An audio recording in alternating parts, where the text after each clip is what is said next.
How does thought leadership fit into your marketing strategy during a recession or when one might just be around the corner? Well, my introduction to the power of thought leadership actually came in the last recession as I was entering the workforce for the first time. It was 2009. I had just graduated college. And not only did I graduate into a recession, but I worked for a small mom and pop nonprofit.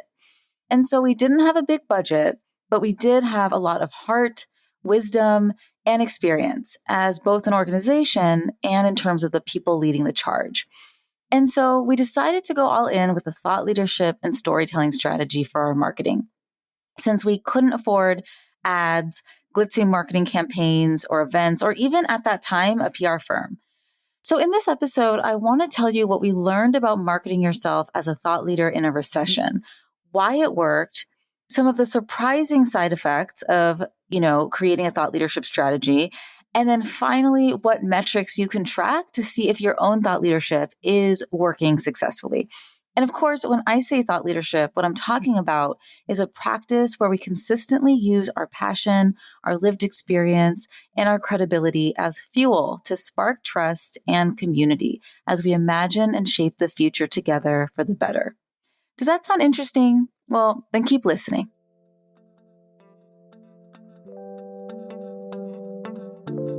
Three, two, one. Welcome to the Campfire Circle. I'm your host, Tanya Bhattacharya, and I empower purpose-driven women in building influential personal brands that drive change and raise revenue. We all talk about getting a seat at the table, but why though? Who wants to sit in a stuffy boardroom anyway? Let's reimagine the ultimate space of leadership as a campfire circle, where we share stories that inspire movements, build brave communities to huddle together with for warmth, and where there is always room. Come sit with us. Okay, so let's go back in time to 2009. I was 21, freshly graduated, and I was ready to join the workforce after 16 years of school. But unfortunately, the workforce was not quite ready for me. But that's okay. Luckily, I fell into working for an amazing nonprofit. We were in the behavioral healthcare world, but we were a smaller 24-bed facility. And so we were a small fish compared to networks of care with thousands of beds nationwide. As a fundraiser, we were also very much in the nonprofit world, but we were a smaller organization. I think in 2009, we probably had less than $3 million a year of an annual budget. And so we were also a small fish compared to other organizations in Orange County where I live who had millions and millions and millions in assets, just down the street from us. And so finally, we had really excellent, credentialed, caring staff, but none of them at the time were known nationally in the field. And that's okay. Like they were in the trenches, they were saving lives, and that mattered tremendously to the people that they helped, obviously. But the people outside of our immediate circle didn't know about it. They didn't know that they could get help for their unique situation there with us. So all in all, we were a small fish doing great work in a really big ocean. And it was like we were hidden under a piece of seaweed or something. We certainly were not a household name in the houses that we could have and should have been. And, again, we were in a recession. We were small. We could not spend our way out of the problem of invisibility. And so we figured the solution was going to be to really get scrappy and highlight what made us different. And that started with the people leading the organization and delivering care so that they could share their unique point of view and their wisdom from the trenches, and sometimes their own story and lived experience. And so, I learned how to organically start to get our opinions out in front of people who needed to hear them, like via op-eds and industry publications and LinkedIn content. And I learned how to position ourselves as an expert so that we could become known for very specific things. In our case, it was maternal substance use disorder and recovery for pregnant moms. And through doing that work, I really started to realize that competition is not a real thing because other organizations that do similar work to us are not competitors. First of all, we can't compete when philosophically we want each other to win because we have the same vision. if we want more families to get sober and the organization down the street wants more people to get sober, then it's not a competition if we want the same things. And then second of all, we forget this, but we live in a world that is really abundant with clients, with funding. The only thing that is feeling more and more scarce is time and attention. And so I think the real competitor is noise and distraction. And the real challenge for us becomes obscurity and figuring out how to like get that seaweed off of us and transform from best kept secret to go to top of mind, trusted voice for an audience that can help you accomplish your mission. So anyway, this process took a while. I'm not going to lie about that. This work is not immediate. And I think consistency is really key. I think that's where a lot of folks go wrong. They put their thoughts out there a few times. They maybe get a little bit of traction, but not much, and then figure this isn't working for me and go to the next shiny object. But organic thought leadership is a really long game, but it's one that's exponential. It's one that bears a lot of fruit over time because it builds, it compounds, and it grows as your name continues to be referenced and recommended in rooms that you're not even in so that you can scale your impact and influence. Okay, so back to the story. So as our thoughts and our opinions and our thought leadership got out into the world, people would start to invite our ED to speak at conferences about her unique ideas and how to replicate them. Reporters started coming out of the woodwork to interview us and our clinicians as subject matter experts. And more than anything, we started to attract the right partners so that we could move our mission collaboratively in a way that felt serendipitous, right? We were able to move forward and we were still a small fish. Like we were still small, but we had a much bigger voice. And most of all for me, goody for me, I was a fundraiser. I did not have to worry so much about where the next influx of resources was going to come from because we were attracting a sustainable stream of interested people who could come alongside us and support our work, even in a recession. Because here's the thing. Even in a recession, people still need stuff. And if you are needing to tighten up your belt, because we're in an economic downturn, think about what expenditures that would make the cut for you, right? It would be things that you need, things that you feel emotionally connected to. It would be things that you feel a part of or like a community orientation towards, things that you have confidence in, things that your friends referred you to. Like all of these things are deliverables of a thought leadership strategy. And so looking back at that time now of 2009, more than a dozen years later, I think in hindsight, there were a couple of reasons why a thought leadership strategy like that works really well during a recession.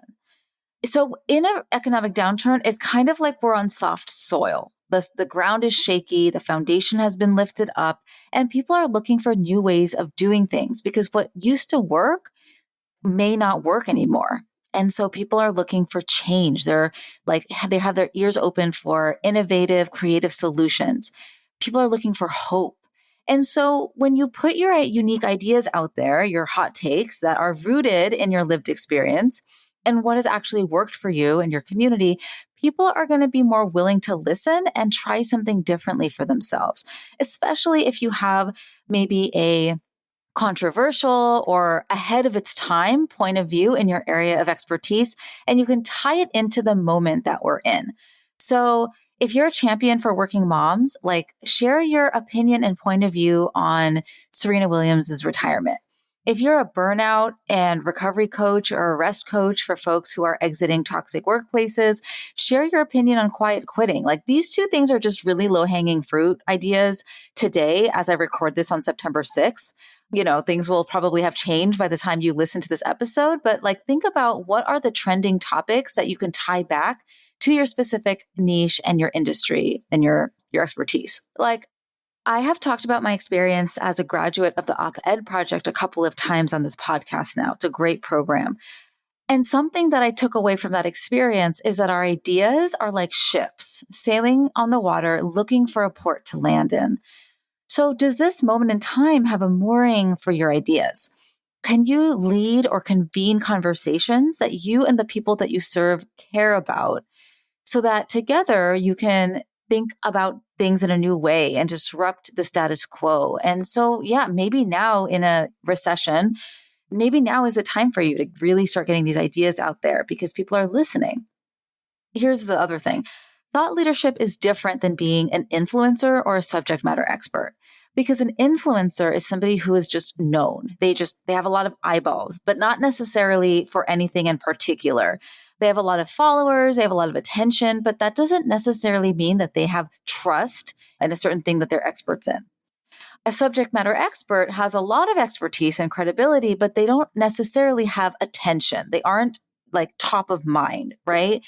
And so the differentiator is that there's an action orientation to thought leadership. Thought leaders take their expertise and consistently disseminate it outwards into their community to build that top of mind trust so that they can shape the future for good. And in a recession or any time of crisis, people are looking for solutions and answers from a reliable voice.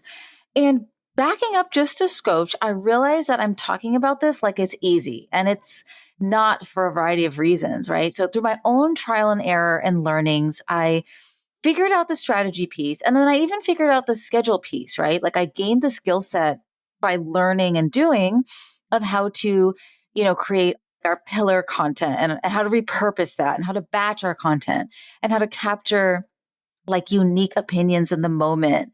And otherwise, turn this practice of thought leadership into a habit versus this thing on the to-do list that never gets crossed off. But I think the real piece that we have to overcome as social impact leaders, especially leaders who are not male, pale, or stale in any kind of way, is the systematically limited beliefs that we carry. And I have started being recently, I've started being very intentional about saying systematically limited beliefs versus self-limited, because they're not ours. They don't come from ourselves, right? They were planted and conditioned and trained into us because we live in a society with sexism, racism, ableism, ageism, classism, all of the intersecting isms baked into it, like butter in a flaky puff pastry. It's so folded in there that you forget that it's there. And so these things that come out, like these natural reactions, like imposter thoughts and over delivering and perfectionism and people pleasing, all of those things are not ours to claim. They're a function of oppression. And maybe I'll do another episode about that. But what I'll say here is that there are very real systematic barriers to thought leadership work, because you're putting your face and your name on the line of what you believe in. You're taking a stand, a visible stand. But on the other side of the coin, this work also transforms you into a more embodied, better leader. There's a transformation that happens. And once a caterpillar becomes a butterfly, it can't change back. And the chrysalis process is ugly. It's painful. It's goopy. It's it's not cute. But once the caterpillar emerges a butterfly, it is transformed and it cannot go backwards. And so this is my butterfly story, okay? Here I am interrupting myself because I have something amazing to tell you. On Tuesday, September 27th, I'm hosting a free private training about thought leadership on LinkedIn to drive change and raise revenue. You'll learn my 3-part thought leadership framework to go from underestimated to influential and impactful on LinkedIn. These are the same insights that I learned through my own journey as a nonprofit executive, which I then streamlined and taught to over 50 social impact entrepreneurs and executives one-on-one over the last 18 months. I'm going to be sharing the actual tasks, habits, and to-do lists that I teach so that you can grow your visibility and confidence to consistently shine as an influential voice in your niche on LinkedIn. This training is free, it's full of actionable insights, and transparently, it includes an invitation to work together in my new group program, The Kindling Collective. There's no obligation, only a warm invitation from me to you. So register for your spot in the show notes. Okay, back to the episode. So in everything that I described earlier in my career, I was doing a lot of backup singing to the people who were putting their reputation on the line.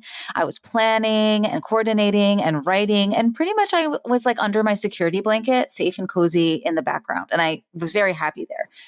But as I grew throughout my career and eventually became the executive director, there was no way around it. I was going to have to become a face of the organization. And that is when the itty bitty shitty voice or committee or inner chaperone got very loud. And it started saying, like, who are you to be talking to these PhDs and MDs when you just have a bachelor's degree? And it told me, who are you to be asking these very affluent, like influential people for a 6-figure gift when you are probably never going to be able to donate that amount of money in your life? I don't know if any of you have been watching the show Selling the OC. It's a little bit of a guilty pleasure. Like, that's where I live. And those are literally the types of homes that I would be going to donor functions in. And I was like, okay, I don't know if I belong here. And the other, and speaking of that, it also told me, like, when I was in boardroom tables and, like other spaces of leadership, there weren't a lot of other people who looked like me as, a South Asian at the time. I don't even know if I was 30 yet. I just looked different. I was just different. And so the voice said, maybe you don't belong here at this table.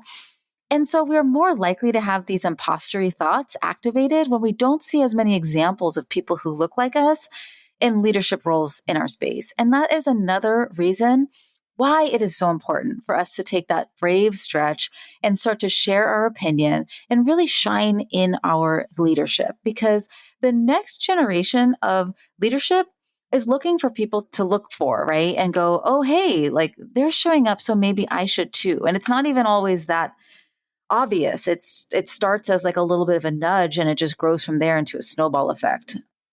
As people who are creating thought leadership in the world, we will never know the full extent and impact of our reach, but you got to trust. You got to trust that it's there. Well, actually, speaking on that, let me finish up this episode by kind of talking a little bit about how can you track thought leadership?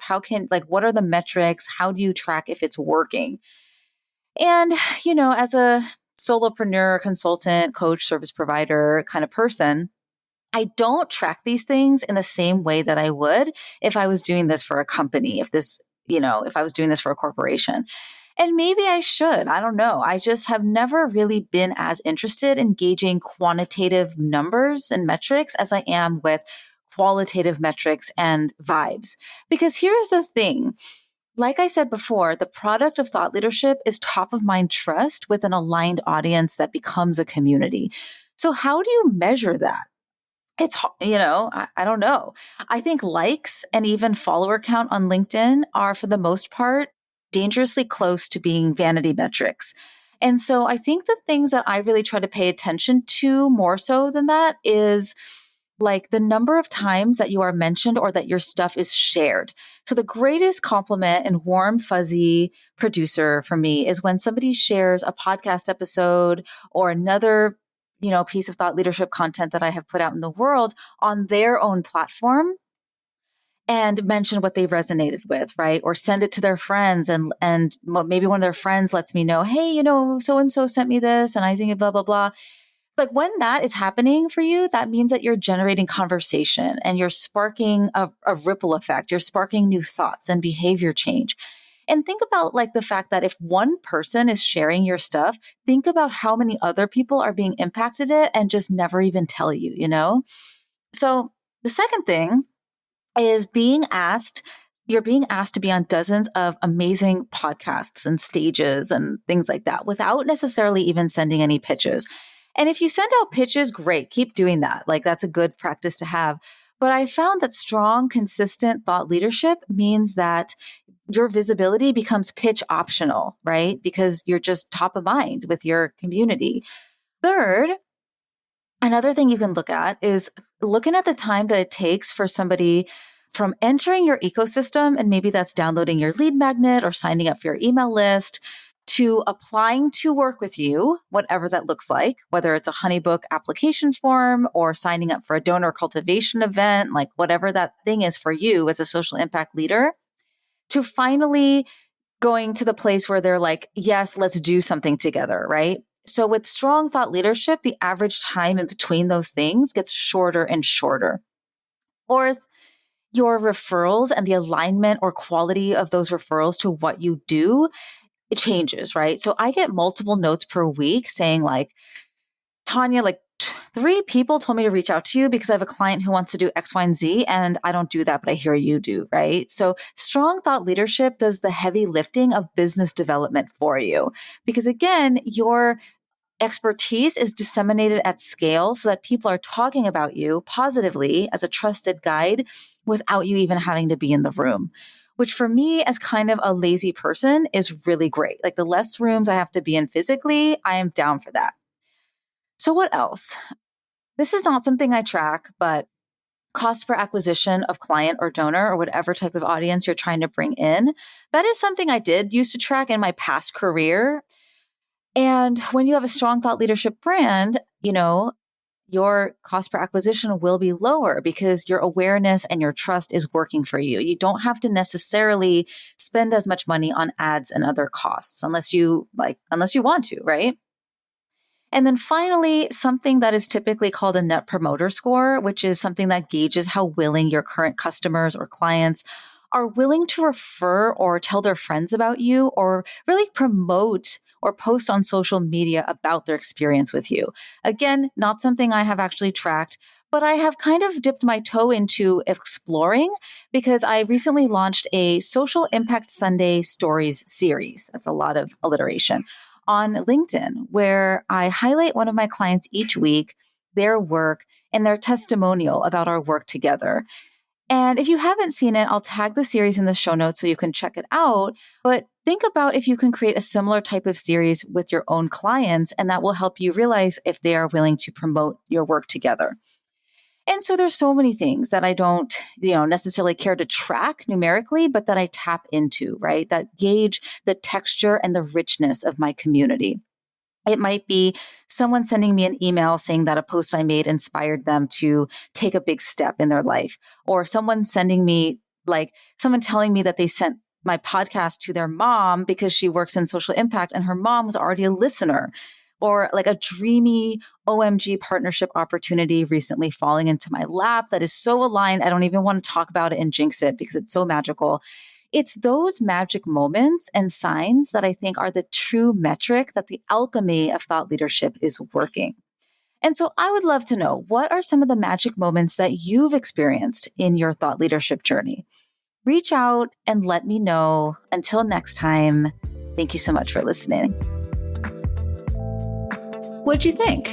Leave us a review on Apple Podcasts, or even better, reach out and let me know through lumosmarketing.co. Yes, that's Lumos, as in the illumination spell from Harry Potter. Because when you shine, magical things happen. You can get social with me on LinkedIn, and of course, check out the show notes to stay in touch with our guests. Let's talk soon.